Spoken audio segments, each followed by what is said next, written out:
When you say give, save, spend with your young kids, where do you have them save? Saving towards retirement or just teaching them the concept of delayed gratification? I thought that was a good question. What do you think? That's great. So I've got 3 kids, 9, 7, and then 18 or 19 months, somewhere in that ballpark. And so for them, that 19 months really just giving it all away. Why don't you just say right? one? Huh? That always got me. Why don't you just say one? Well, because he's older than 1. He's almost 2. He's close to 2. He's like, right? Why don't you just say almost 2? He's almost 2. I got an almost 2-year-old. So when I talk about give, save, spend, specifically that save part, I really am honing in on deferred gratification. That's what I want them to understand. Now, I could talk to them about the concept of retirement, but man, I'm still working on talking to them about the concept of work. You know what I mean? So I don't want them to think about getting done with work. I want them to think about starting work. So it's more about this idea that, hey, if you save some, you're going to have money available later when you want something else. If we go on a trip and you want to have spending money, or if we go to the mall and you want to do this, or if we go to the fair and you want to be able to play the games, or whatever that thing may be, that's what I try to focus on. So it's about deferred gratification, but for my kids, where they are, it's not long deferred. It's just deferred to some point in the future. Now, my oldest, she is kind of getting to the point that here in the next couple of years, we probably will do the thing where we go to the bank and open up a savings account so that I can start teaching her about interest, and that when she saves her money, she can actually have that money work for her and begin to make money on top of it. And she's my little math-minded girl. She is going to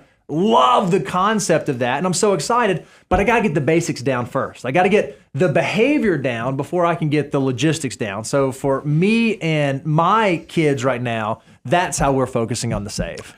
I will tell you, my own experience share on this is that my youngest, it got to the point she had like 2 piggy banks, because whenever, she got birthday money from, grandparents or whatever, it was just stuff the bills in the piggy bank. And we came up with this idea that, hey, one weekend, let's go count the money and do something with it. So it was a great exercise. We had a fun time counting the money, and I kid you not, it came out to be $636. So then I convinced my youngest, I was like, let's put this in your custodial account so it can actually earn some money.